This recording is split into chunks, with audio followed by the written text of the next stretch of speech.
Hello, everyone. Welcome back to the Super Soda Bros podcast. As always, I'm one of your hosts, Caleb. And I'm Luke. He's over there. I'm over here. And today we're going to be talking about the top albums and songs of the year. Now, this is very important because maybe some of you guys haven't heard of these bands. You haven't heard of these songs. But that's what we're here for. Is these are our individual personal choices for top songs.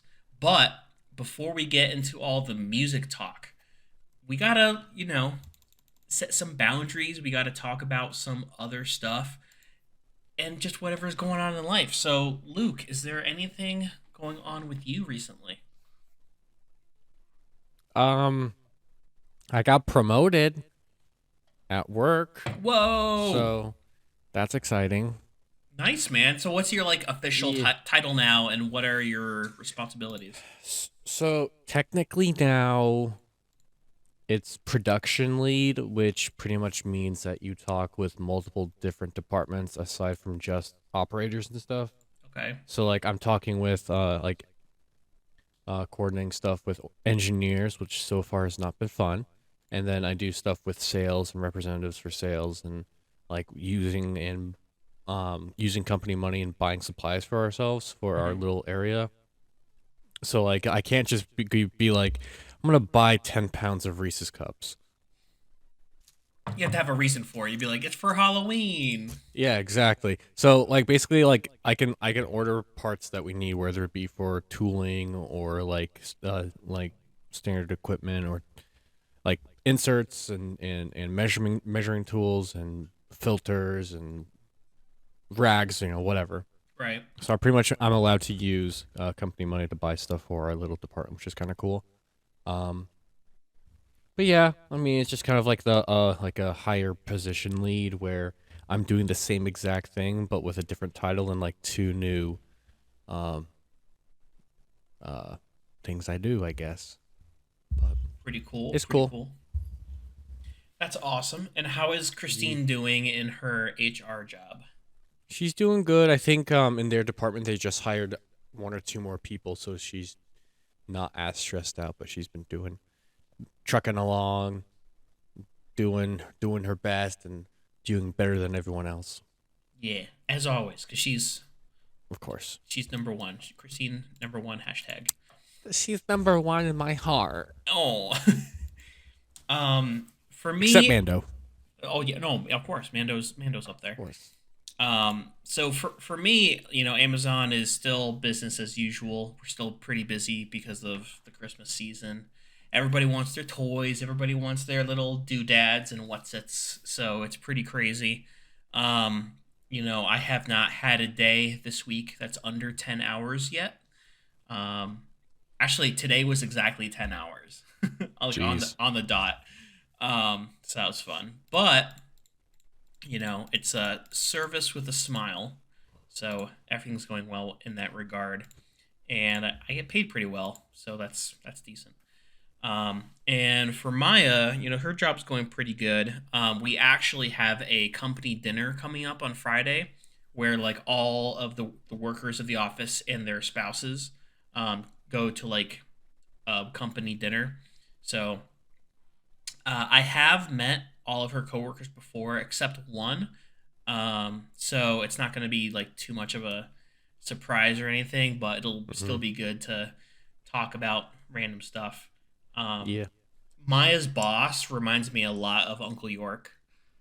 Really? Yeah, just like he his physical appearance his physical appearance has that same vibe, but even like his personality and some of the things he's interested in remind me a lot of him. Hmm. So I'm just like, oh, cool, okay. It's like my uncle from another mother or something. I don't know. Like a familiar face. Yeah, yeah. Someone who's very very familiar. Yeah. So and then next week we have Christmas, Yes, Christmas is coming up now real quickly. and Right? what else is coming up quickly? Hanukkah. That's Monday. No, something more important than Hanukkah. Christmas Eve. Exactly. No, You know it. no. But for real, it's like there is a certain someone who has a certain thing to be celebrating on a Oh certain yeah, day. it's Jesus' birthday on Christmas. It is. He was born exactly in December. Right, right on Christmas too. Like no doubt about it. Tons of proof. Like coincidentally, that's right when the Winter Solace happened. Like who knew that Yeah. his birth would coincide with, the astrology and stuff. Who would have thought? I mean, it's almost like there's a big, great star that was pointing in the direction for the wise men, saying, "Go that way," and they're like, "Okay." He's probably a Scorpio. He gives the big Scorpio vibes. He'd be big pimpin'. No, but Luke, it's your birthday. Oh, what? I forget every year. It just seems like it goes by. It's one of those things that comes and goes. It's just one of those things. Yes, I'm turning 21. Ooh, good for you. You can finally drink. Finally. Been waiting so long. It's been so I've long. always wanted to try a Mike's Lemonade and a Truly Seltzer. We talked about it on the podcast before, but for my 21st birthday, Christine's dad got me a 12-pack of Mike's Hard Lemonade. Yeah. Good I can't times. remember if I got any. I think I must have gotten something. That's a good question. I don't remember, to be honest. I But I know probably did. the next big one coming up for the drinking age is Naomi, which is crazy to think about. Yeah, that's this next year. Yeah, but that's Yeah. gonna be wild. I don't know.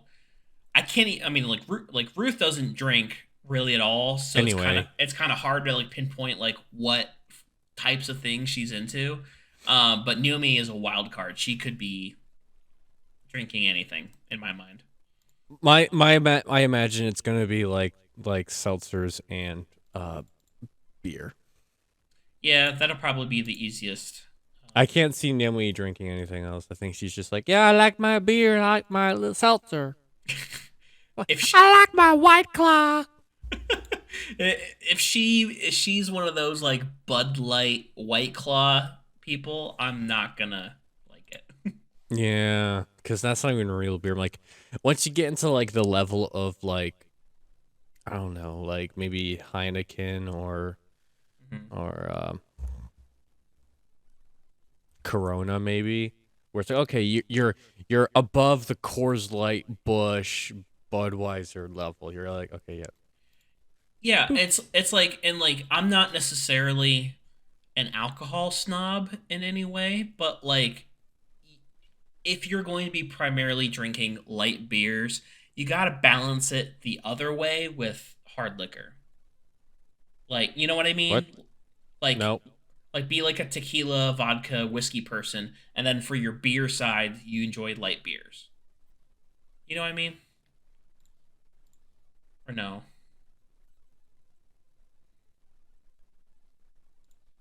no.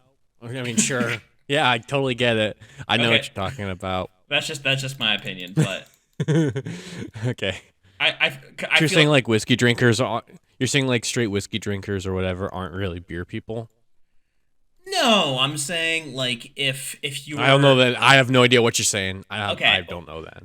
if the primary beer type drink that you have is light, like Bud Light, Coors Light, all that kind of stuff, if that's your primary beer drink, you have to balance it with hard stuff, with appropriate hard stuff. Like drinking at the same time. No, like What are you okay, talking let, about? let's say your favorite beer is Bud Light, right? That's your favorite one. Yes. To be cool and not like, oh, you only drink light beer, blah blah blah. You have to. Oh, I bumped my mic. I'm sorry. You have to balance. Mm. I only drink Bud Light. You have to balance that with whiskey, vodka, tequila, whatever hard stuff. Oh, so you're saying no? You like only drink like a really cheap beer, but then like oh, you're one of those people. Like no, but I enjoy Jack Daniels. I enjoy this. I enjoy that. Yeah, Oh, you got to exactly. have your backup plan of like okay, at least Right. drink that. Right.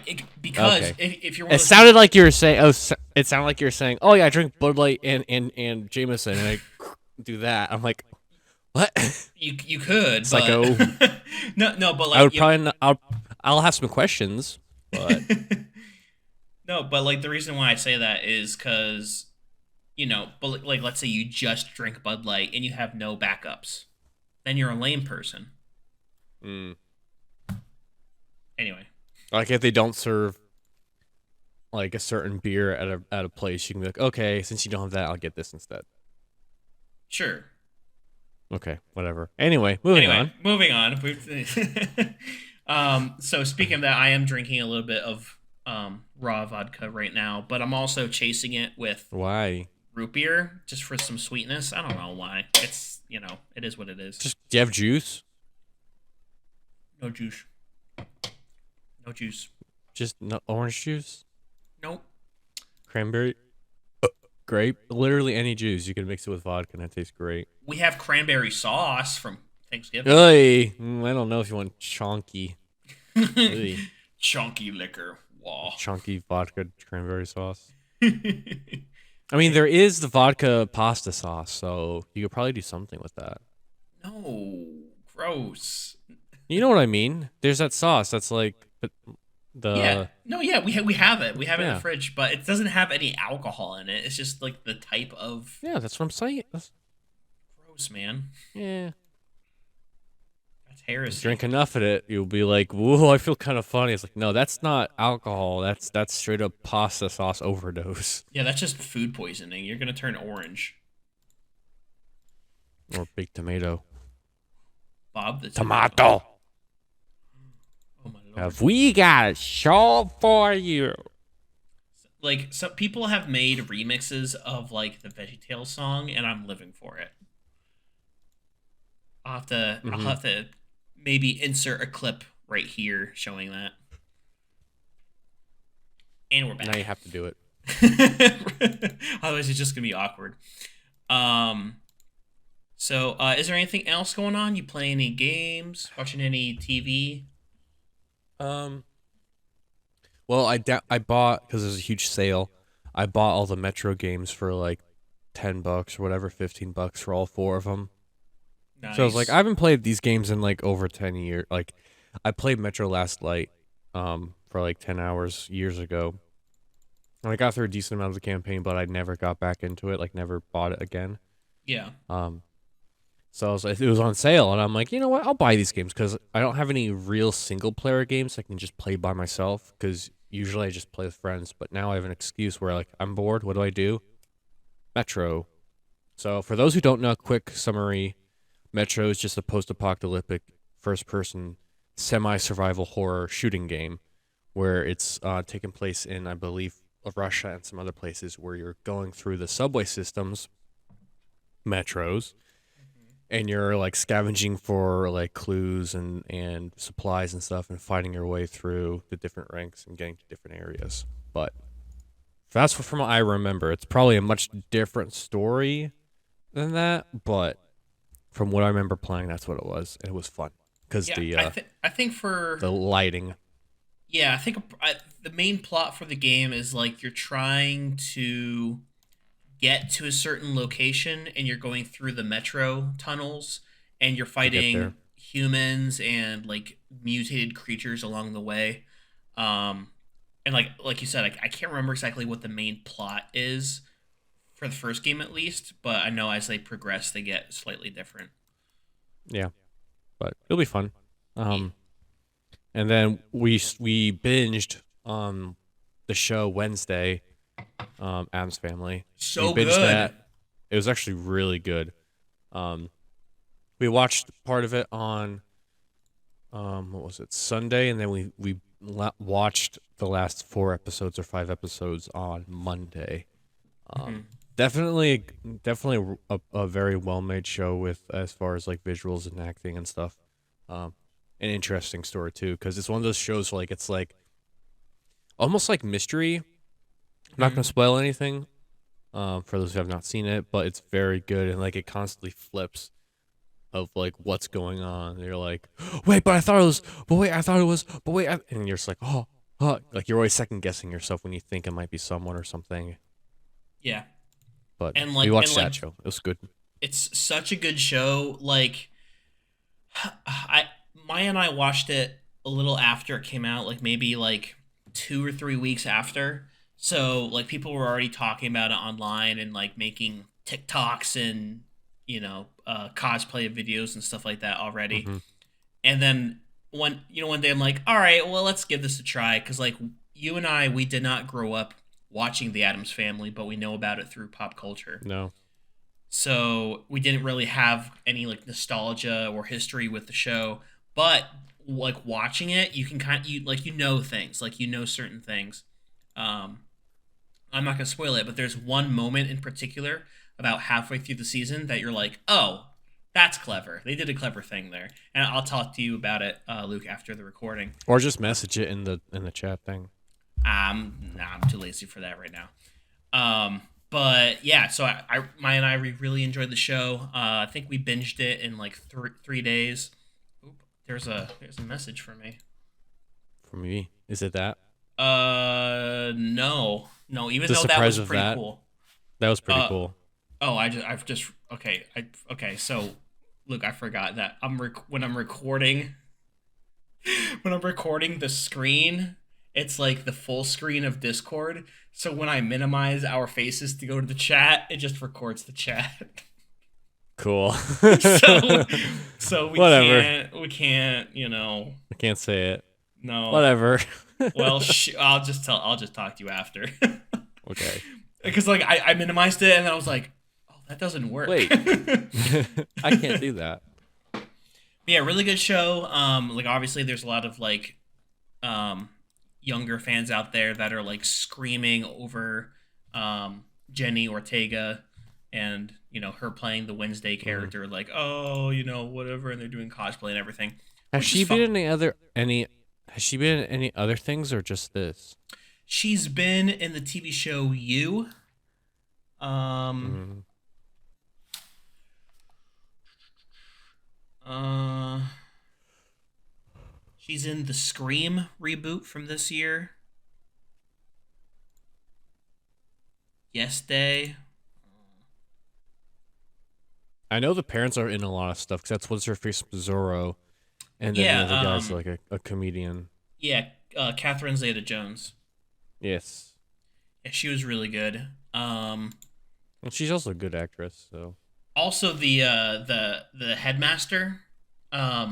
What's her name? Yeah, Captain Uh, Phasma. yeah, Gwendolyn Christie. Yeah. Christine told me like at the last episode, she's like, I'm not gonna say the spoiler, but she was like, that was what's her face? That's Captain Phasma or Gwen, whatever her face is. I'm like, wait, what? I'm like, yeah. I'm like, huh. No wonder she's so tall.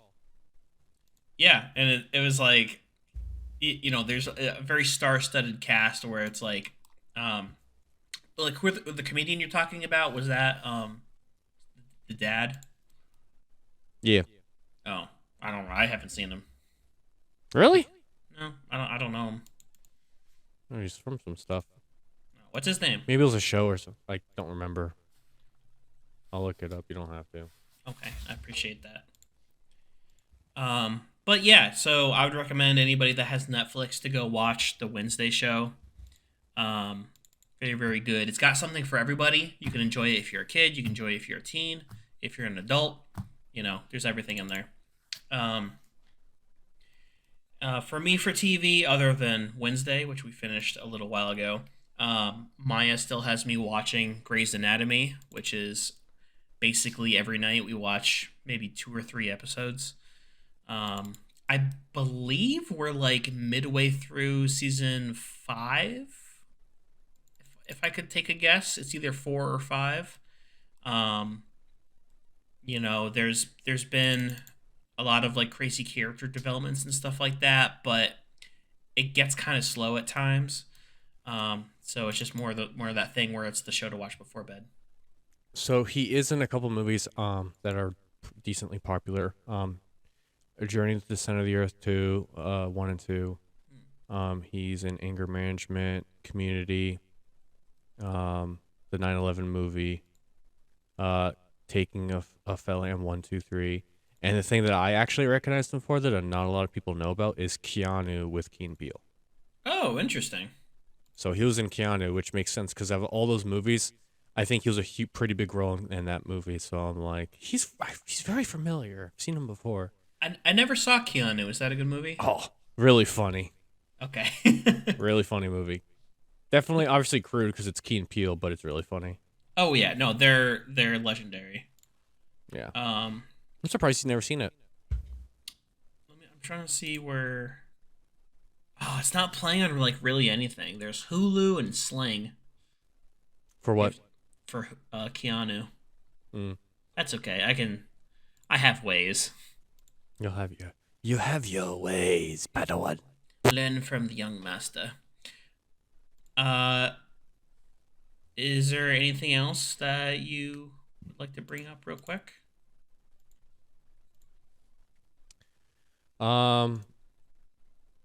Opening day for snowboarding was last weekend, but I didn't go because Micah came up, so I was hanging out with him and watching stuff with him on the TV. But Nice. Naomi, Mom, and Christine went and they had some fun. It was obviously icy because it was the first day open. But hopefully in the next 2 weeks, although we won't be here because of Christmas parties and stuff. Hopefully the conditions will get a lot better and stuff and go riding. Yeah, tear up that powder. Yes. Or in last week's conditions, tear up that ice. Well, I mean, it just makes you go faster. True. I can go Mach 3 on ice. Zoom. Naruto Imagine run going behind you. 80 miles an hour on a snowboard. Oof. One gust of wind and fling. Decapitation. Yeah. Well, cool, man. What do you say we kind of get into our lists? No, I want to skip it. Okay. Well, thanks for watching, everybody. It's been nice having you here. Anyways. Anyway, Yeah, we can get into it. We can talk about some things. So, what we did is we. Oh, go ahead. Sorry. I forgot to add a worst song that came out this year. Oh, the worst song that you. Yeah. That's that okay. I listened to. Maybe you can think of one as we go along. Yeah, we'll see. But if not, that's okay. So yeah, we're gonna be doing the worst song of the year, the best single to come out this year. And, Wait, talk about a single or a single song? Oh, a single song, like the best song. Okay. I was gonna say if you're talking about a single that was not in an album, I'd be like, I didn't write that one down. It can be. It could be a song from an unreleased album as of yet. But if you have a one that's like, okay, this is like the crown upon the year 2022, then that's obviously perfectly fine too. And then we're also going to do our top 3 albums of the year. So I don't think any of our things are going to line up, so this should be fun. Oh, really? Oh, I have a pretty good feeling that none of these are going to line up as anything. So Okay. People at home, keep track. Yeah, Or if you're not at home, keep track. Wherever you may be, keep track. Unless you're in prison. I mean, in prison, you're always keeping track, right? Exactly. It's just another thing to keep track of. You try to keep track of your days. You know that people are gonna jump you and stab you. I've been here for 45 minutes. Hey, Jim, stop writing on the wall. Ugh. They caught me going 25 and a 15. It's like stop writing on the wall. It's like you can't tell me what to do with my own poop. Stop writing on the wall, but I'm a big fan of Under Oath.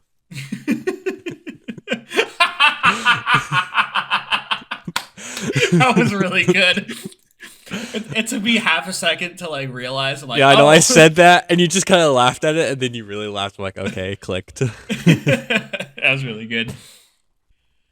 All right, so I guess I'll start for my number 3 album of the year. Let me pull it on screen real quick. I can't show mine. I'll edit it in when you talk. Okay, I appreciate. I got you. So this is the band Becoming the Archetype with the album Children of the Great Extinction. Um, they have been kind of dormant for 10 years as a band. They took a decade long hiatus, um, but they were really influenced and mentored by Ryan Clark of Demon Hunter back in the day. And for each of their albums, there's one song in each of them that Ryan Clark does guest vocals on. And Children of the Great Extinction is no exception. They made a really strong return to the scene. I listened to some of their older stuff because I found these guys from a podcast. There's a podcast that talked about them. So I'm like, okay, I'll give that album a listen to. And I loved it all the way through. So I went Hmm. back and listened to their older stuff, and it's a lot, um, I wouldn't say more heavier, but it's got a different sound than what they're at right now. Yep. And the main draw to Children of the Great Extinction is the entire story all the way through.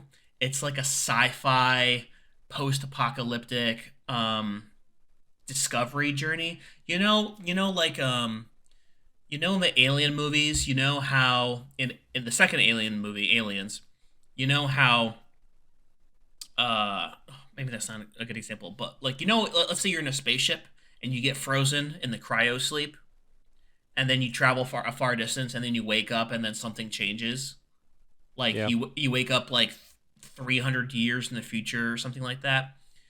So it's that kind of theme where it's a return journey through the cosmos to a planet that was colonized a long time ago.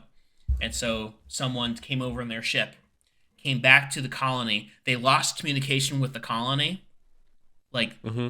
generations ago. And so in order to find out what happened, they sent a pilot over to go see what was going on. And when they started the colony, everything was rich and vibrant and full of life. But then when the pilot gets there, he finds that generations upon generations of the colonists have become decayed, and their skin gray and their bones fragile, breaking at the slightest touch. And all of these like hollow people, like my favorite song on the album is called Hollow. And so him coming back to seeing this broken, dead, dying world, I think you can see where this is going. And the only cure for preserving the colony, because it's a one-way trip, he can't make it back. He only had enough fuel and life force to come out there. The only Hmm. way to preserve the colony is to give his blood to perform a mixture, a chemical compound to rejuvenate them. So, saying all that, it's the gospel message. The entire Hmm. album, front to back, is a story of what is the nature of sin in mankind, the nature of God, the gospel story, and the process of all that kind of stuff, but sung in an entire story all the way through the album, and it's heavy. It's heavy metal. Dang, that's pretty intensive. I have none of that backstory for my top three. That's totally fine. Like, the main reason why I chose this album was because of the story, obviously, but also the sound. Like, this is a band that's not been there for 10 years, and so coming back with this strong message, having a cohesive story throughout the entire thing, and just sounding heavy. I mean, that's a win for me. So that's my Yeah. that's my third choice. I think you mentioned them to us, but I've only listened to like their music like once or twice, if that. They're really good all the way through. I was tempted to buy the vinyl for it, but I don't have a record player. We do. Yeah, I could buy it for you And you, guys. And then you yeah, might and be able to listen. I would throw it out the window. No. Wee, bye bye. Imagine, thanks, Fling. Down to the neighbors. Frisbee. Hey, it's Christian music, guys. Don't throw it out unless you're a sinner. You'll be doomed to hell for eternity. Doomed. Don't break the record. All right, what you got All for right, us? my, well, my in my top three, my third favorite album that released this year, which has been on my repeat, um, for about the last since the first week it came out. I listened to it nonstop, and then I recently just started listening to it a ton again. Hmm. Um, you don't like the album that much, and you can probably tell where I'm going with this. They've got Well, you said that they don't have a lot of changing sound in it, which is in a way true, but they have some massive drops and clean vocals and whatnot um, throughout its entirety. And I recommend it because my favorite band, or I should say, my favorite sounding metal from As the Lay Dying, but they are no longer a band. So this band took their place, and it is "The Hell We Create" by Fit for a King. Yes, sir.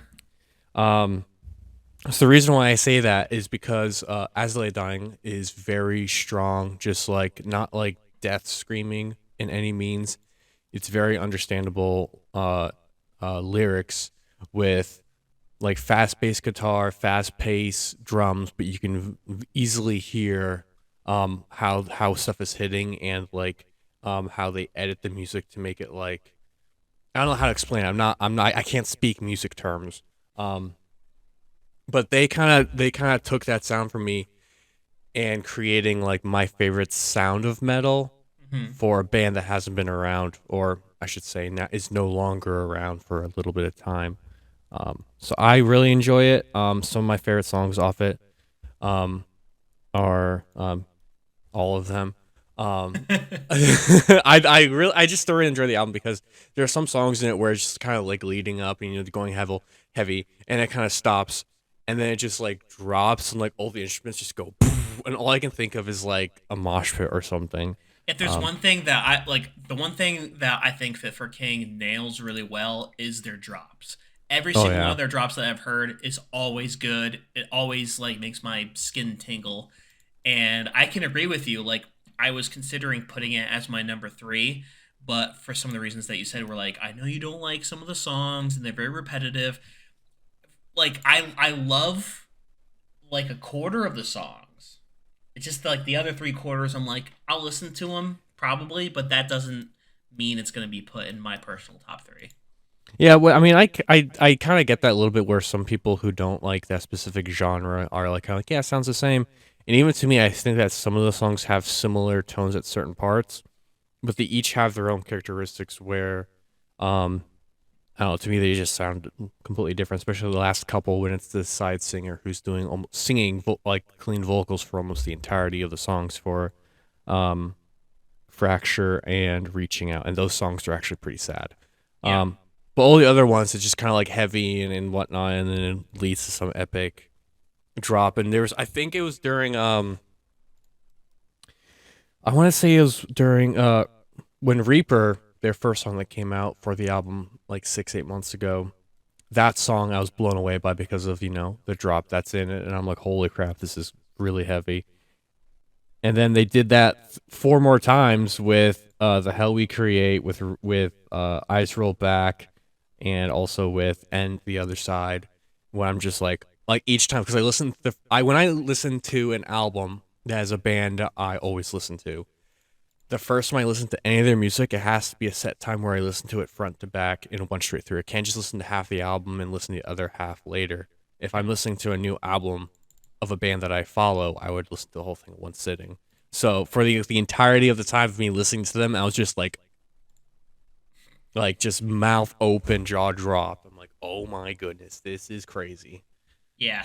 Like some of the songs, listening to it the first time, I was just like, oh my goodness. And like Yeah, I got to pull up.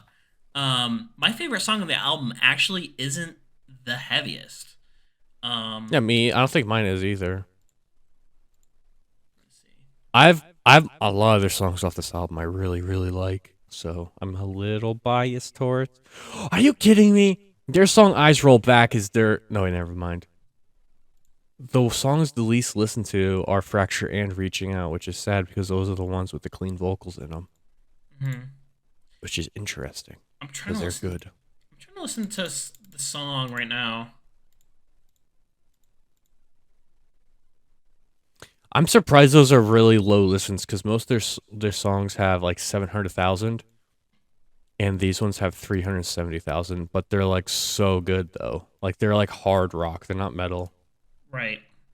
Yeah, Hmm. they're more metalcore, Yeah. like Bad Omens or Devil's Prada a little bit. little bit like Attack Attack. no, that's more crabcore. Um, Well, not the new stuff.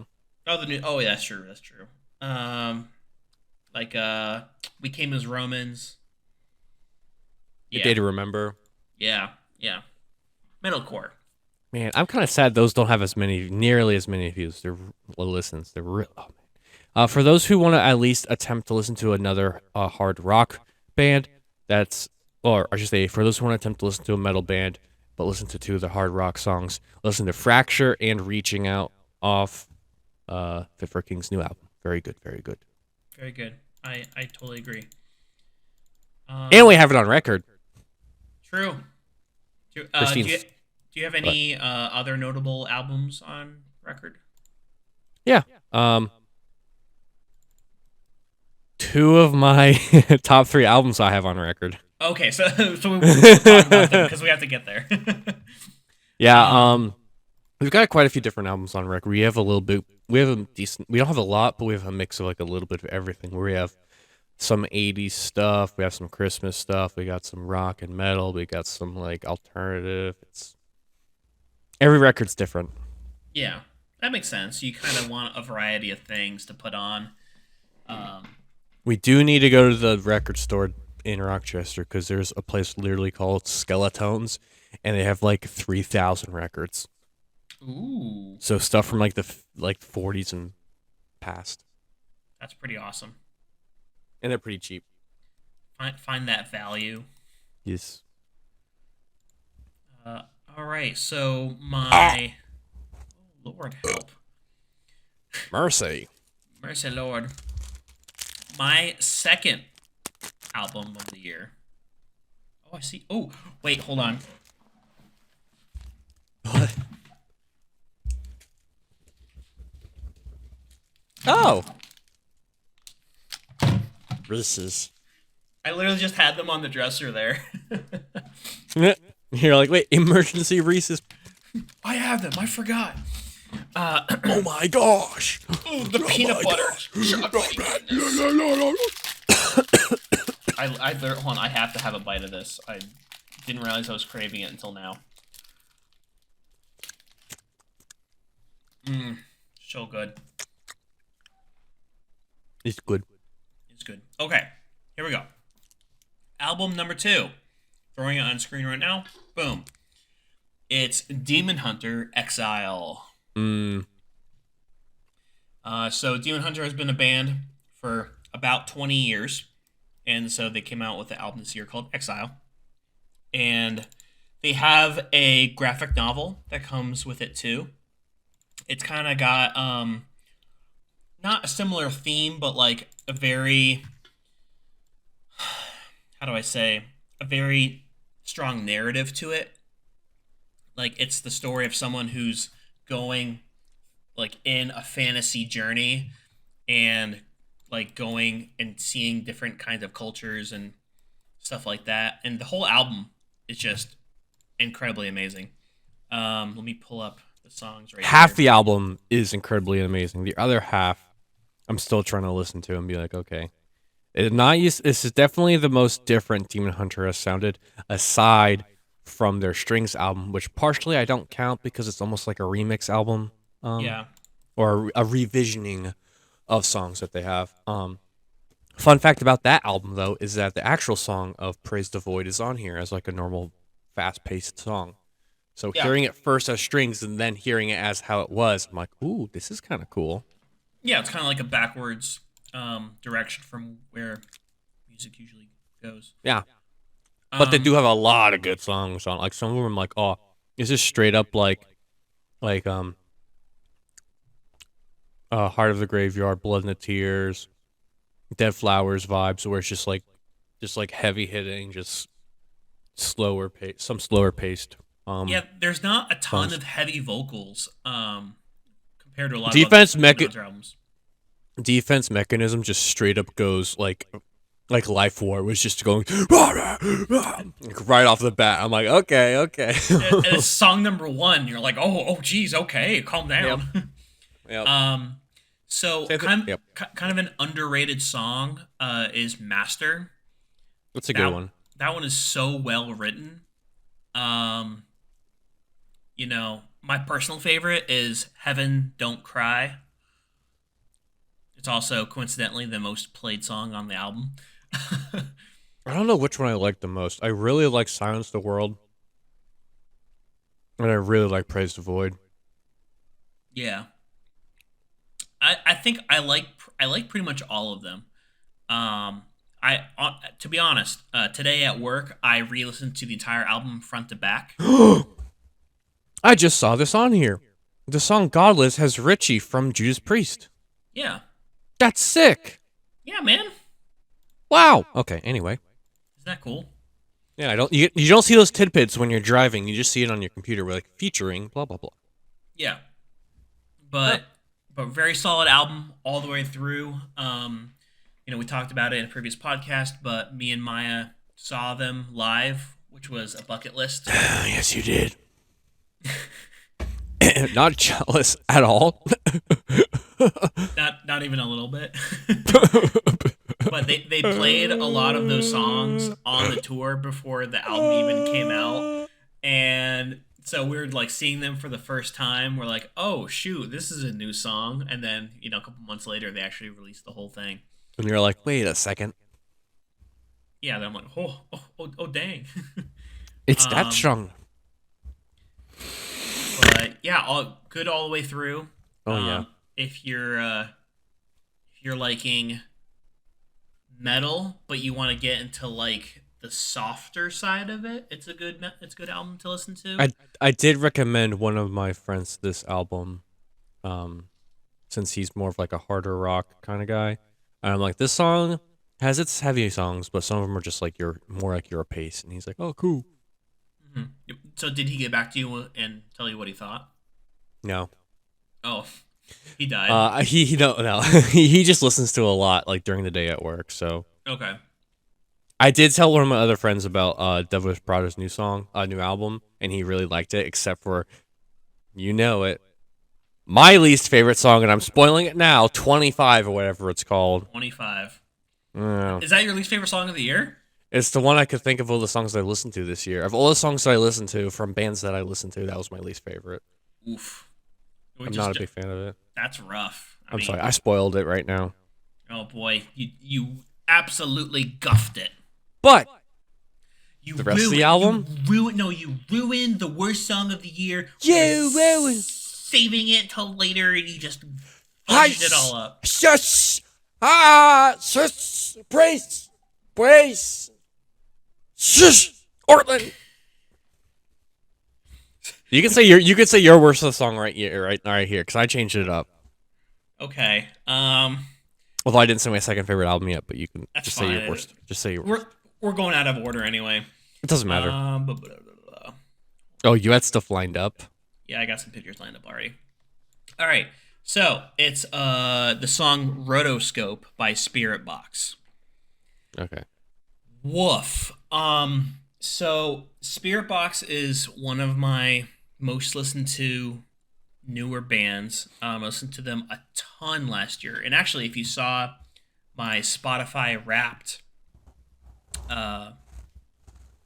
thing on social media, Spirit Box is like 4 out of the 5 top listened to songs of this year for me. So they're a good band. They make great music. However, the new music that they just came out with, absolutely trash. Rotoscope is the worst of the worst. It just sounds like noise. Like what all the boomers and Gen X call metal music. Like it's like, oh, it's just random sounds and blah blah blah blah blah. That's what Rotoscope is. It's terrible. So the whole album or just that song? It's kind of an EP. They only put out 3 songs. It has a lot of listens. I want to listen to it. It's not good. I'll let you listen to that for a bit.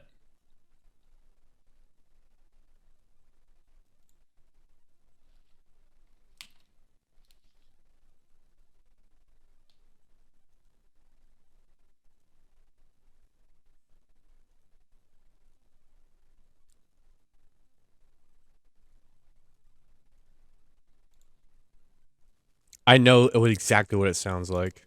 Sounds like Old Skillet had an EP with Billie Eilish. Oh, ow, oh, woof. Boom! As soon as I heard that, okay, it sounds like Old Skillet, like the with the Like Alien Alien Youth. Youth. Yep, sounds like Alien Youth with Billie Eilish. Yeah, it's not. Ugh, It's not good. it's It's not not good. good. No. It's just that pulsating fake bass in the back. Hmm. Yeah, it just Hey, really grinds my gears. Um, yeah, I, really. I I really dislike it. Especially because like I like them as a band and they make really really great music. It's very disappointing. So what is your second album of the year? Oh, I'm listening to him right now because I just on my recommended list for some reason. I wonder why. Um, my second favorite. Um, yeah. So my second favorite album of the year, um, is I'm gonna hold on. Um, so this is another one of those bands, and I've talked about them before because when we had our top 10 list of songs, I think we did what about a year ago at this point, Hmm. um, or close to it. They had one or two songs in my top 10. So this band has been definitely my one of the metal bands that definitely influenced me in understanding other genres of metal a bit better than what I listened to before. And this album is another perfect example of that because they changed, just like Demon Hunter, they changed their style very dramatically every single album. And Hmm. that album is The End so far by Slipknot. Oh, I knew I it was coming, dude. love this album so much. Every song on it is perfect. Not perfect, I should say, but every song I will listen to without skipping it, except for Medicine for the Dead, which has a weird, almost like a weird, like almost just like a flowy. I don't know how to describe it. The chorus of it is, I don't know how to describe it. It's definitely an interesting sounding song on it, but the rest of the album is amazing. The song Yen is probably one of my favorite Slipknot songs that they've ever made.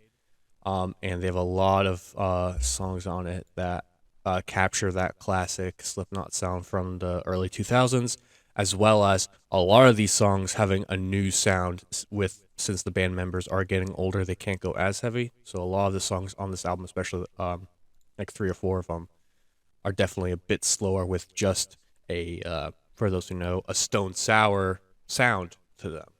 Hmm. Um, Like finale. Like finale is very calm.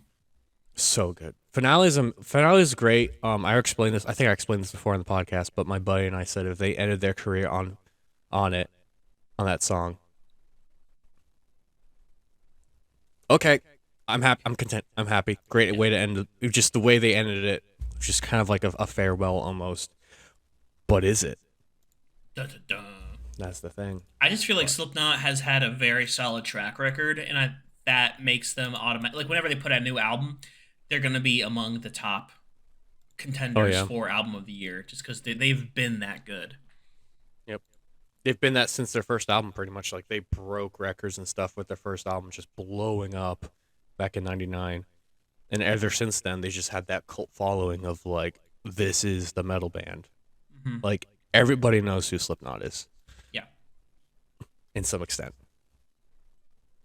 yeah. If not actively, then definitely passively, where they know Yeah. them as the weird people on stage with the masks and banging The on mask, the mask drums. guys who, yeah, who smash drums and kegs. But it's all in good fun. Yes, It's all they're great. just It's all enjoying themselves. exactly, and people there for the show are enjoying themselves too. Yes, You know. very much so. When the show I went to was an amazing show, even though I had uh almost nosebleed seats. It was amazing.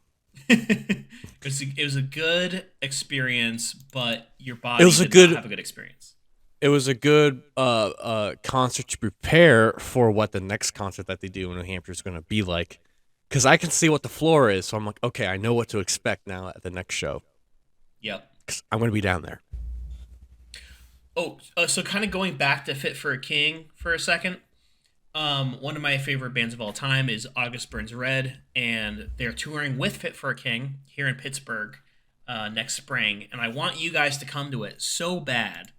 I know it's kind of tricky to get time off, but that would just be a crazy experience to do together. Would it be? Hmm, how do I say this? Didn't they just release an album? August Burns Red. Yes. They came out with a single. Let Oh, me they double check. did. Guardians was 2020. Okay. Yeah. Sad to say, I did not listen to Guardians all that much. Although when it came out, I did listen to it a lot, but I've not listened to it since probably early 2021. Okay. But Okay. narrative is amazing. Bones is great. Paramount is great. Defender is great. Lighthouse is great. December Memory is great. Ties That Bind is great. Exit to Instinct is great. They're all great songs. I just forgot about this album, and it's Hearted for some reason. I've never seen it on my recommended list. Interesting. That makes me sad. Anyway, moving on. I think that's fine because like it's their 10-year anniversary, I believe, tour. So they're gonna be playing, I think, stuff from all over. Possibly. Um, so I think we'll just get lucky, and if not, it'll be a great show. Same thing for Fit for a King. Like they play all their stuff, and because you have that as your number three, and you really like the album, even if they play mostly those songs, it's gonna It be a bop. depends. It depends on how the stars align with um, events. Yeah, no, I get it. You know, I get it. I understand where you're going with this without too many implications of not. what? But yeah, no. But if you guys could come, that would be Yes. great. If not, it would be really sad, and I would disown you forever. It's fine. You're born in North Carolina anyway. Oh no. Wait. No.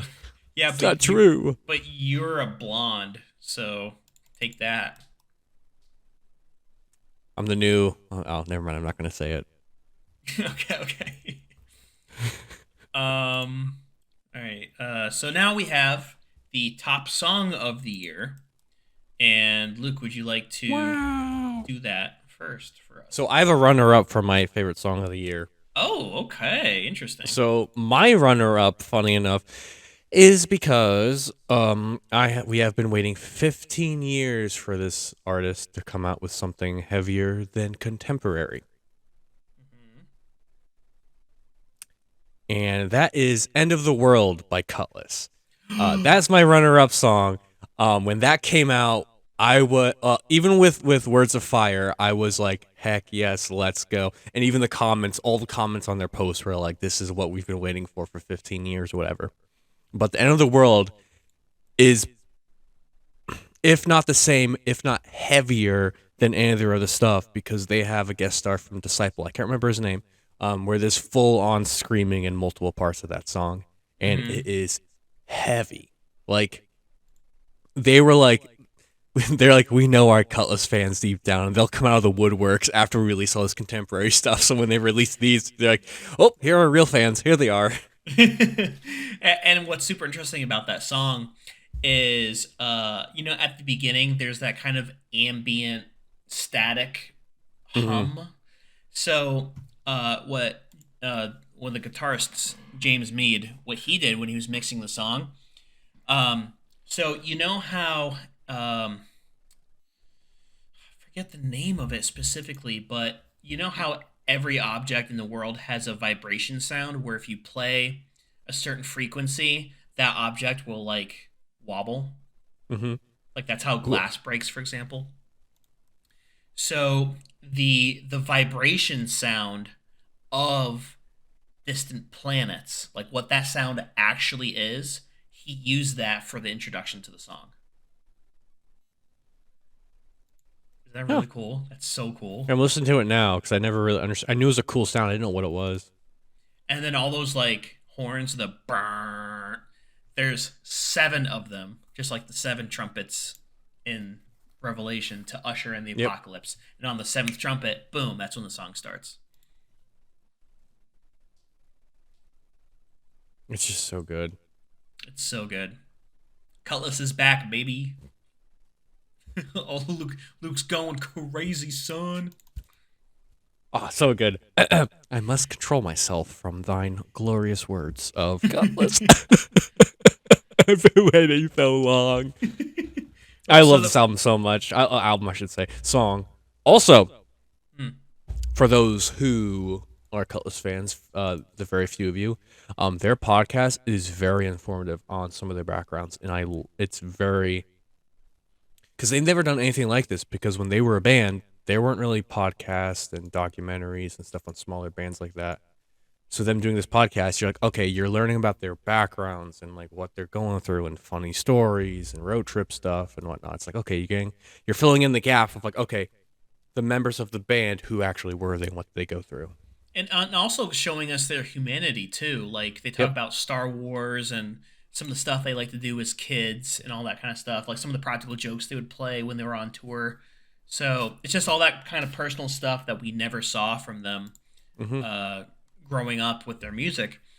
Kind of seeing it now and being adults, and so understanding some of their darker stories from their past of maybe some trauma or other stuff that happened, and understanding that and connecting with that is really cool. But I think we talked about it Mm-hmm. on another podcast that we had. But their show is called "Rock in a Hard Place." Yep. So go So if you listen to don't that. know, go listen to it. They do podcasts like every 3 weeks, so you have plenty of time to catch up. Oh yeah, it's one of those things where like you'll get surprised the new episode is out because you're like, oh shoot, already. Well, you gotta imagine they're busy recording their next album. Hopefully, fingers crossed. They Um, are. That's where they're giving us sneak peeks. they announced it on another show, Kingdom Core, that they didn't Mm-hmm. say they were making a new album, but they're making a lot of new music. So, kind of, you got to think about it that way. Yeah. All right. So my favorite song of the year that I have on repeat all the time, nonstop. I just mentioned them. It's Adderall by Slipknot. Woo! Imagine, imagine my favorite song of the year, and it's a song. It's Slipknot's probably second song that does not sound like Slipknot by any means, way, shape, or form. Um, I know people out there don't like Slipknot because they're scary. They have crazy masks. They look like they have some trauma, and they have all of it. Um, but this song, imagine taking the Beatles. Okay, you know the Beatles. You The know Beatles, yep. the take them in their 1960s persona, put them in 2020, and have them listen to music, but then say, "Hey, make your music that you would make in the 1960s." And this album nails that to a T. Where the first time I heard it, I was like, "This is the Beatles, but 2022." You have to listen to it to understand what the heck I'm talking about. Like people out there don't like Slipknot. Go listen to this song and you'll be like, okay, this is the one song that's actually kind of cool, and it's very like, what's the word? The melody of it is very like almost in a way soothing, with like the instruments kind of going, kind of flowing like this, and the bass guitar kind of like just, it's almost sounds like it's a sound like spiritual nerdy Luke going on here, but it sounds almost like not. I just had the word and I can't remember what the word was. Like a spiritual. Yeah, sure, spiritual sounding, where it's very just kind of like feels like a river or feels like a wave, or just kind of like just moving the entire time through the song. There's no high note, there's no low note. It's just kind of going through it. I'm just like, oh, what the heck is this band? Like, when did they become some like some? When did Slipknot become the Beatles? Tell me that. Honestly, like something that You you would got not have expected. you have the average Slipknot from 1999, and you're like, this is insane. Wow. 20 years later, it's just like do do do do do do do do do do do, just cruising. Um, what? I'm sure that song made a lot of hardcore fans angry, but I love it. Yeah, and it like if it's like, oh, they're changing their sound, therefore it sucks. It's like, no, well, maybe the change They're of supposed sound to. is bad, but if it's a good song, like compositionally, then you can't argue against it. Yep. There's people out there who think that their second album, Iowa, was their last high album. I'm like, dude, They've got like 9 albums. If you think their second album was their high point, you're not a real fan. Yeah, I mean, and even I know that. Like, come on. It's like a band that started in 2000. They released their second album, and then you're like listening, and then you listen to all their music after that, but you're like, oh, 2002 was their best songs that came out. It's like, what about the rest of them? Why are you still listening? Yeah. Eh. If I thought about it longer, I could probably actually come up with a band that I'm like, yeah, all their new stuff sucks, and they had one good album, and it was like their first one. I think there's bands like that, but There's I probably can't. bands like Yeah, I can't think of any right now. For me, for my song of the year, it's actually Cutlass's song "Words of Fire." So kind of Really? yeah, kind of having an opposite um, uh, idea concept that you had.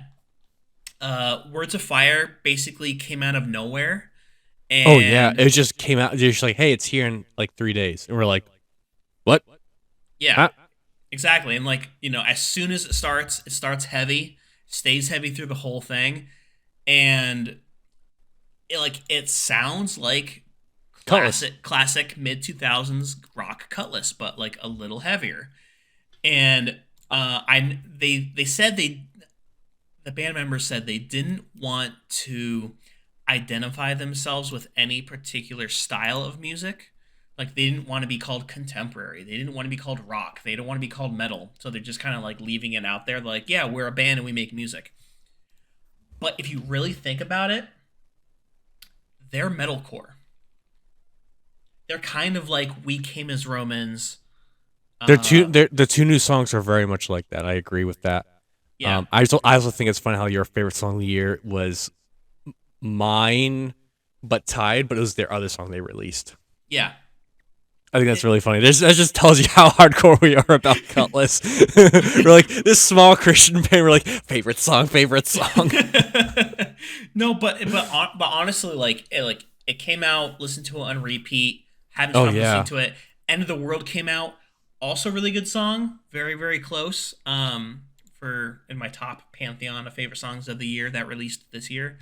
But I just think that Cutlass does a really good job with coming back to the rock scene in a really heavy way and kind of making their sound their own and not taking all these outside influences and saying here's the type of music that you have to create because you're X, Y, and Z.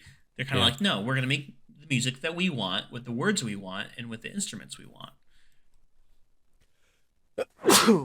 Bless you, sir. Yes, I agree. Your action was like sneeze. Ugh. So yeah, I don't have too much else to say on the song. Definitely go listen to it. Really, really good. Oh, it kind of almost like the if you listen to it, for those who also don't know the side band. Also, quick thing, but this is a thing off this thing I'm about to say. Their new song, "Words of Fire" that you obviously said was your favorite song of the year. The music in it in the intro sounds very much like Fight the Fury. That's true. I can kind of see that. Like the techno part in a little bit, and then going into just the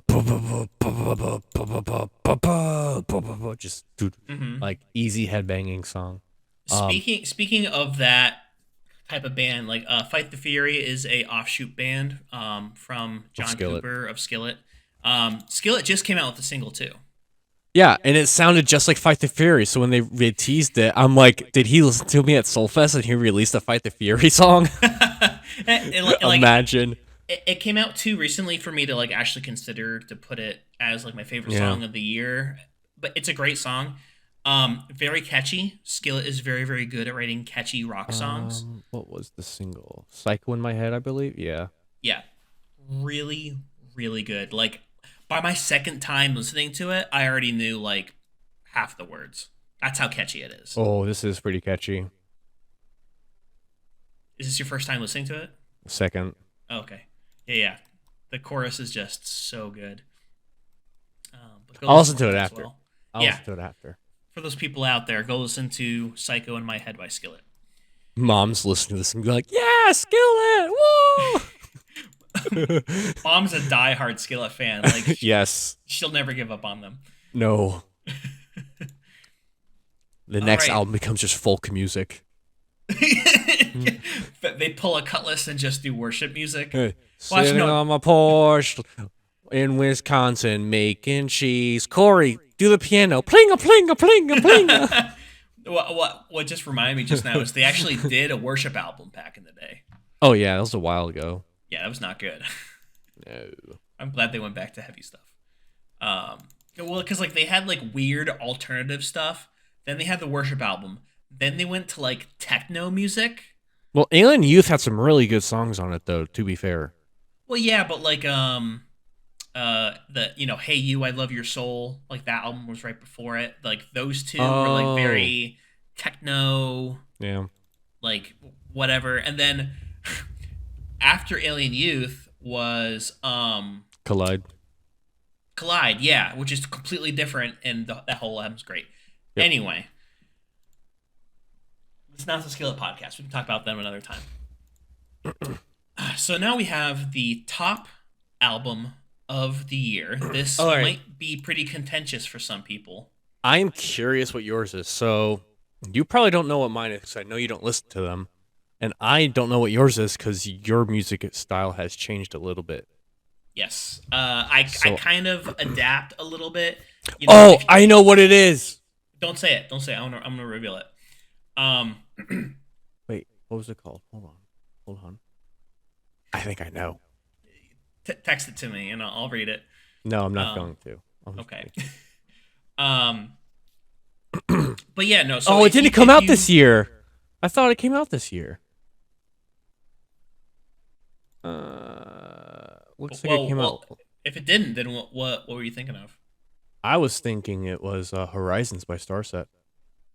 Ooh, no, because I really like half the songs.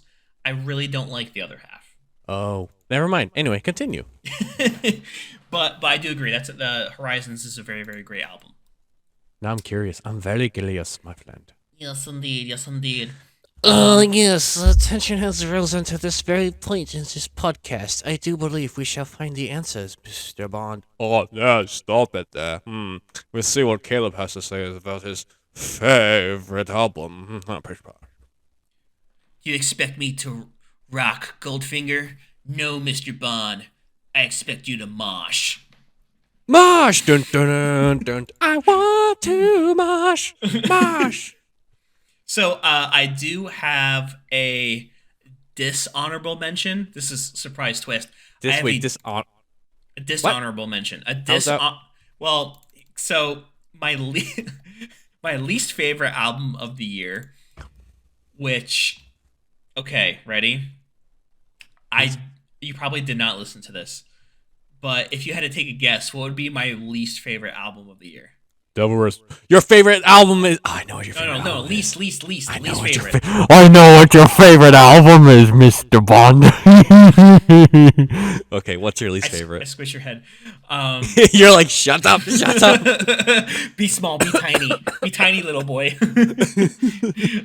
So my least favorite album is wait, what? What'd you say? I just figured it out. All of a sudden, it clicked. You're like, oh shoot. Okay. Real quick.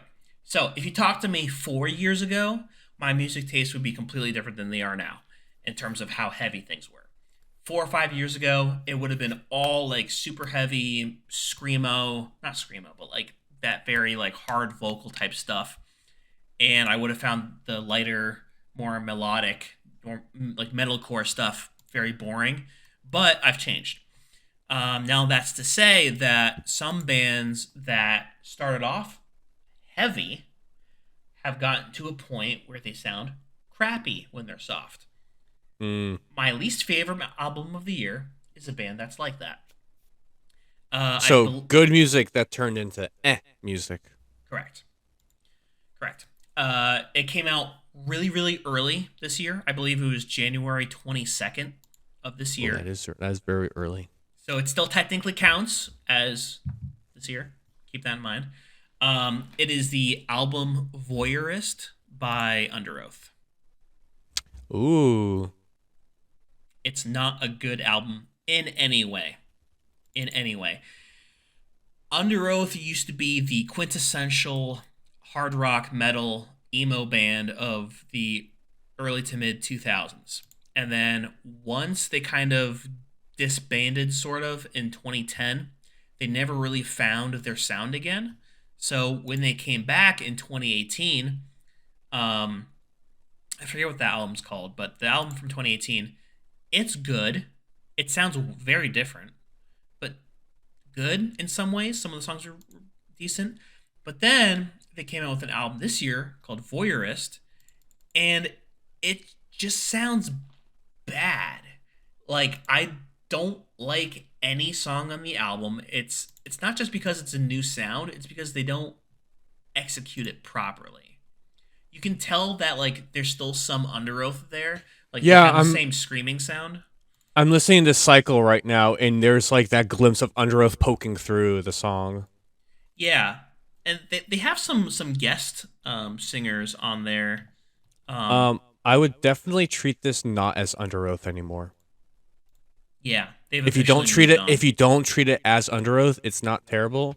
Because there's another band I listen to here and there called Fever 333, and it sounds like that extremely just heavy in your face, like metalcore down your throat. Yeah, Um, which I understand. Like I can totally understand you not liking them because you went from such a favorite band to what did you do to this right. kind of idea. With the proper term would be they bastardized their sound. So it was very unfortunate. But enough dwelling on the past, and not past, but on distant memories of a good band that once was. You probably know my favorite album of the year, I and figured it out. I'm gonna say it right now. It's let me pull up my photo. It's Color Decay by Like The Devil Wears Prada. Where's Prada? I knew that. It Yeah, clicked. yeah, because you're like thinking about it. I'm like, why is he thinking about it so much? It should be pretty clear. I know. I'm like, wait a second. What was that one band you talked about nonstop for 3 months? and I'll still continue to keep talking about it. Like I probably listened to 80 or 90% of the album, uh, basically every other day. I like where is it not my recent searches? Um I really like um Watchtower. That song was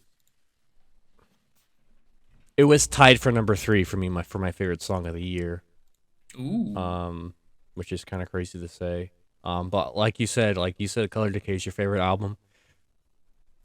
It's a really good album. Like you cannot beat like that first half of the album, exhibition all the way through 8, time.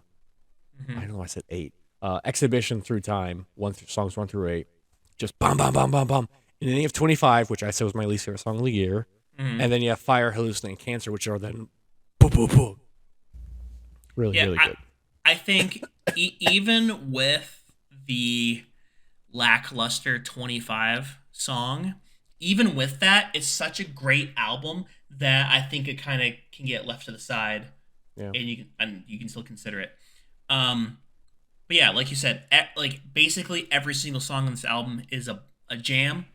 Uh, I'm a sucker for songs that talk about like trauma, brokenness, personal issues. You should listen to NF. He's just a sad boy. Yeah, all the way through, and he's so good. Like, He's okay, so good at it. NF is a completely different music I style, have but even gone through depression in my life, and I feel for you. I know what it's like. He can make you have depression while listening to his songs. absolutely. And Great like music. Maya listens to him all the time in the Oh yeah, car. Um, he's so really good. so Color Decay, it's all about like depression because the lead singer has dealt with depression for decades. Um, so most of the songs is just about how to deal with that, how he interacts with people, and how he can't change how he feels just because someone tells him something. He's still gonna be dealing with those issues. Um, like the last song, "Cancer." Mm, Let me try to pull sad up the. song. Let's see if I can. Can I see the lyrics for it in the app? Oh yeah. So the chorus is, "I hope that it's cancer and not something else, because I don't need any more things I don't want to talk about." So it's literally saying, I'd rather have cancer and have this slowly kill me and end my life than to have a new issue that I have to deal with, I have to talk about with people. Mm. Um, and it even gets so dark. In the second chorus, he adds on, "I don't need an answer, care about heaven or hell. I hope that it's cancer, so what does that say about myself?" Oof. Super sad. Oof. But then you look at some of the other songs like Salt, Watchtower, Sacrifice. They're just heavy as heck, dude. What's the song? I think it's Noise or Broken. Hallucinate is the heaviest one, in my opinion.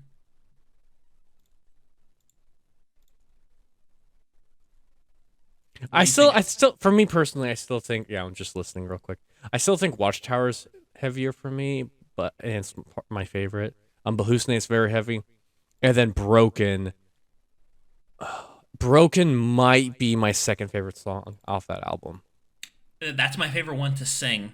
I mean, Yeah, because like I can't scream, but like in terms of like just how it feels to sing, Broken is up there for me.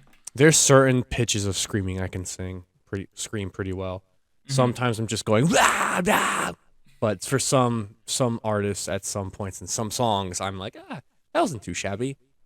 Yeah, not too bad if I do And say so. I do it when Christine's not around because I know she doesn't like me singing in any Same thing capacity. with same thing with Maya.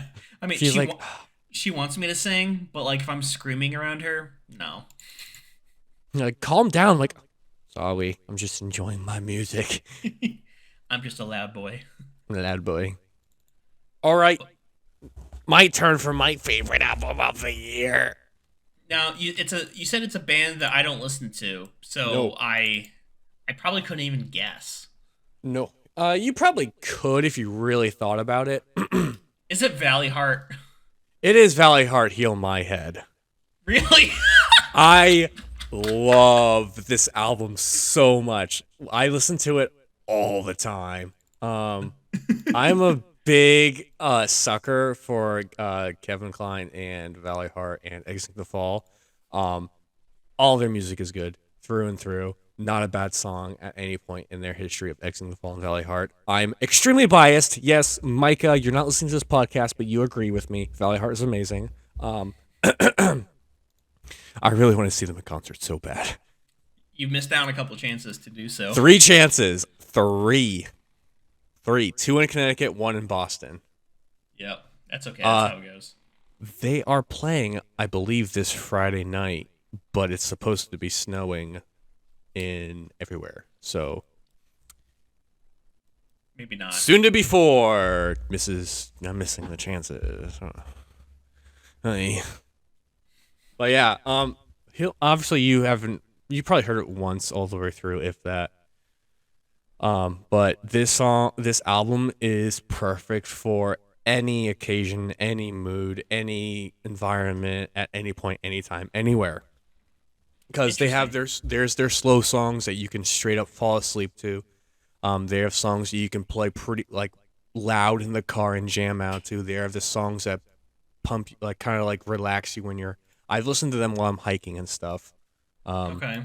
we background gaming noise, just background noise in general when you're cooking in the kitchen or doing stuff. I just think that they really captured what captured their passion in a way that kind of reflected the audience a lot. Because their last album, they even came out and said that it was a little bit rushed and they just needed to make an album to get it out. Whereas this one, they actually had the time and the money and the fan base to understand, like, hey, we can actually make a through and through album that sounds different front to back. Um, and they absolutely nailed it. A lot of people obviously don't listen to them. Their most popular song off this album only has 177,000 plays, which isn't a lot considering all the other albums we mentioned. Um, but it's definitely one of those albums where you can, like I said, you can even like if like rock, alternative rock isn't your favorite of genres, you can kind of just put it in the background. Um, I wouldn't say like elevator music per se, like background, but like you have music that's like nice to listen to and not be like, oh, it's this music again. It's music. It's music for good vibes. Like Yeah, elevator music is not music. It's just you know what noise. I mean though, just like background noise. Yeah, But yeah, they yeah. also kind of deal with some of the songs have a lot of that story of where do I fit in this world? How do I fit in with with family, friends, religion, um, questioning life and all that kind of stuff. So it also has it's similar to Color Decay where it has that emotional story to it, but it's not as intense as Color Decay. So you still have that story when you listen to the lyrics, but it's not like crazy like like depressing. Like you're listening to a metal song from Color Decay, and you're kind of like sitting there like, wow, this is pretty sad. Yeah. Whereas whereas with this, you're like, wow, this is like you kind of telling a story a little bit in some of the songs, Mhm. which he did as well in his the last album, but this one does it a little bit more. Um, so that's my favorite album.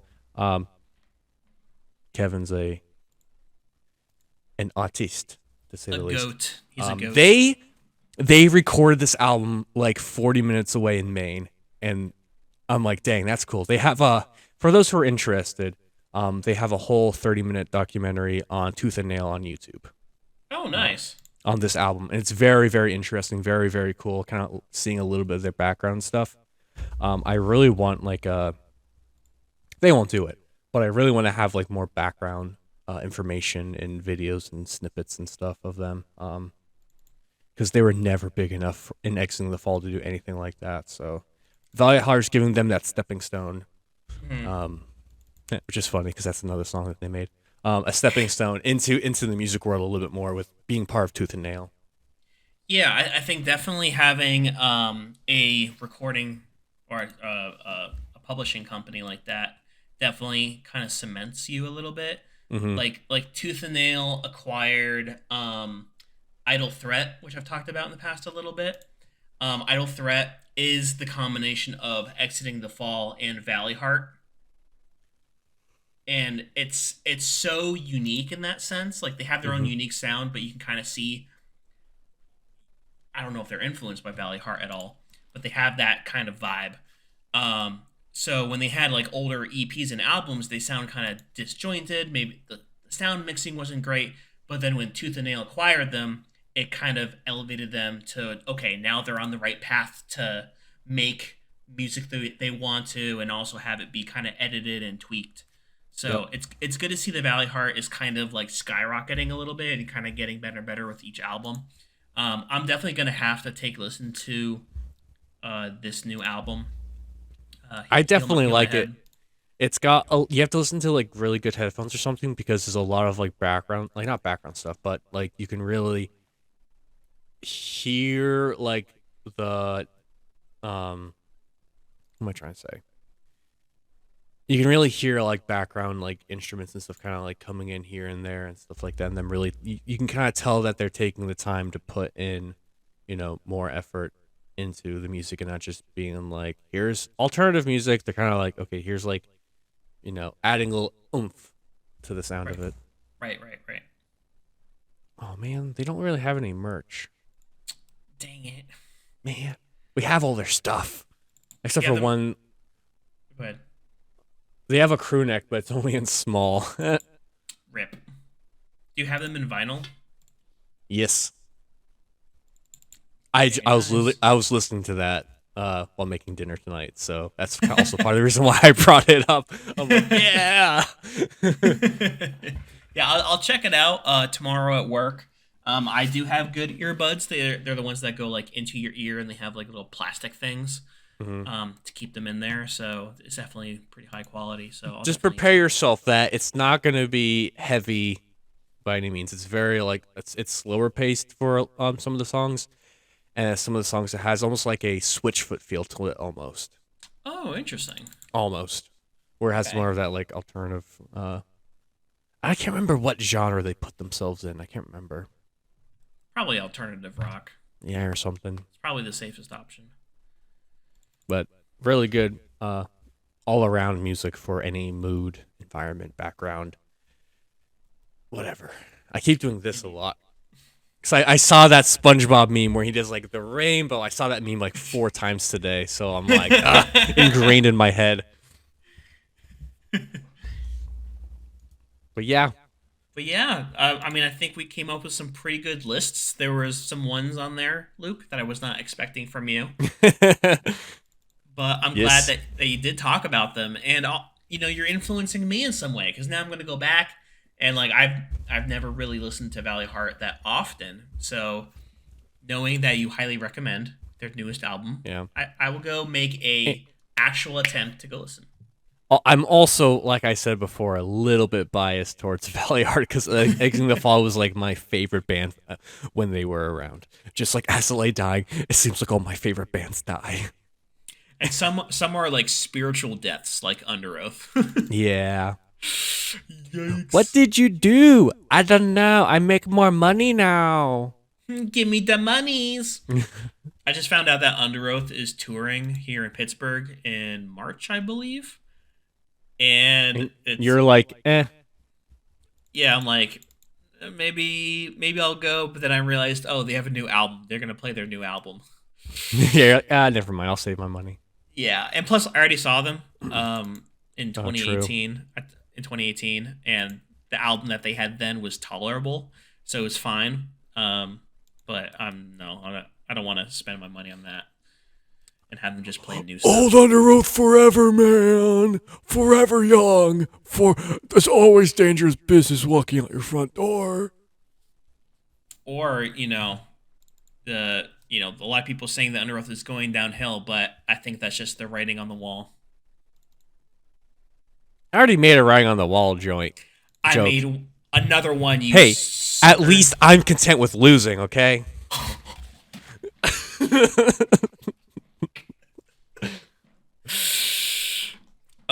Man, I'm probably gonna have to. I'm supposed to be walking out that door, but I think I'll have to use that other one. Is So that a I'll closet? no, it might be, but I'll have to reinvent my exit. Your new apartment. That might be a closet. I'm not sure. That might just lead to the underworld. No, Luke, you missed my joke. I have to find a new way to get out. I'm gonna have to reinvent my exit. Oh! I thought you were trying to catch safety. Catching safely? What was that song called? Catch myself, catching myself. Oh, what am I thinking? What safety? Where the heck is safety coming from? The album they're only chasing safety. Ah! I failed. I knew what you meant. I knew what you meant. Yeah. So that just like brings to mind like eventually, not next episode because we're very music heavy, but at some point I do want to do a song guessing challenge. Ooh. That's one of those ones you have to kind of have to like. How would that work though? Because you. We'd have to like tailor it for each person. Like if we wanted to get Christine and Maya in here, we'd have to do like radio songs, like something that for sure everybody knows. But in terms of like sharing the audio with you, um, Yeah. I don't know how that would work. maybe like I could share one of my screens and then you can just like have the audio on for that screen. I don't I know. don't We'll know. figure it out. We can do something like that. Yeah, Possibly. very, very possibly.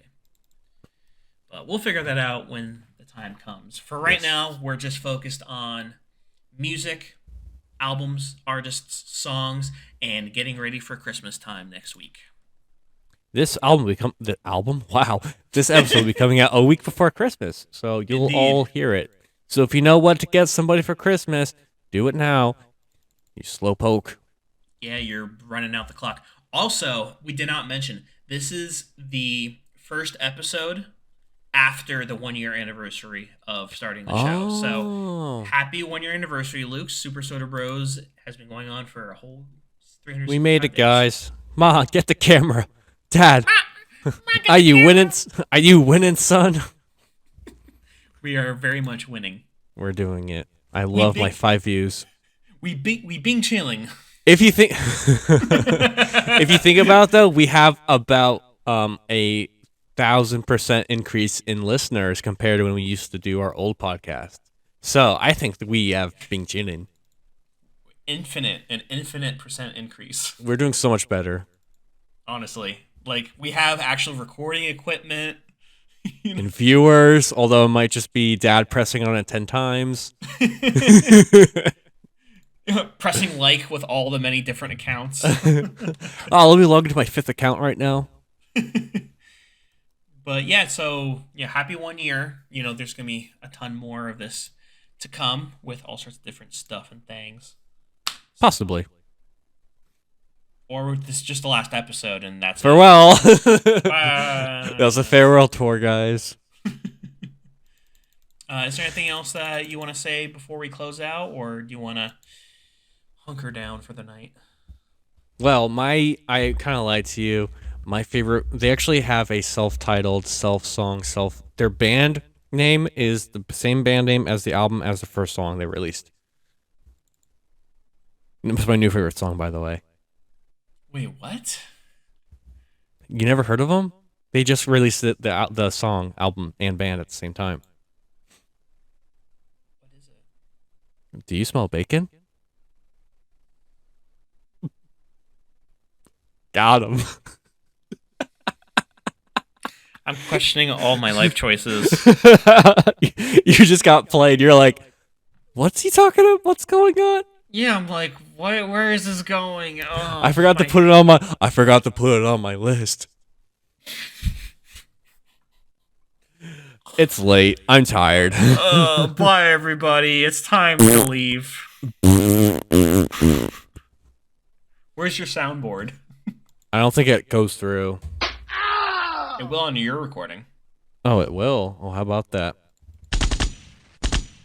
I don't know what to react to. I can't hear it. It was just gunshots.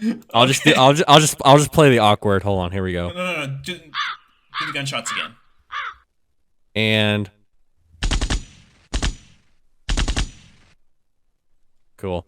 Whatever. It's so stupid. This is so stupid. It's a super stereotypical opening intro. I kind of hear that. Yeah. You'll hear it. All right. Bye, everybody. Bye. Who? Recording. Okay. Good. Do you wanna bring us in, or do you want me to?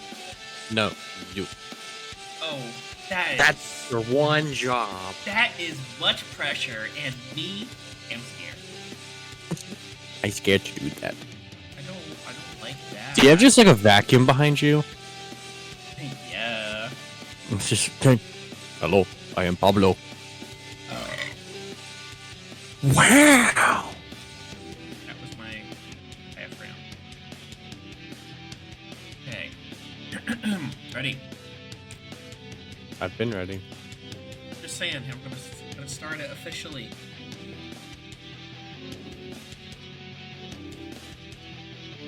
Hello, everyone. Welcome to the Super Splitter Bros podcast. As always, Oh my goodness.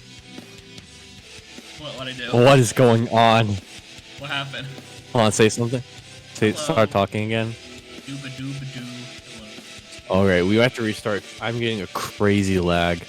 Oh, jeez. It's like 5 seconds. Oh, that's hold on. Let me try. Hold on.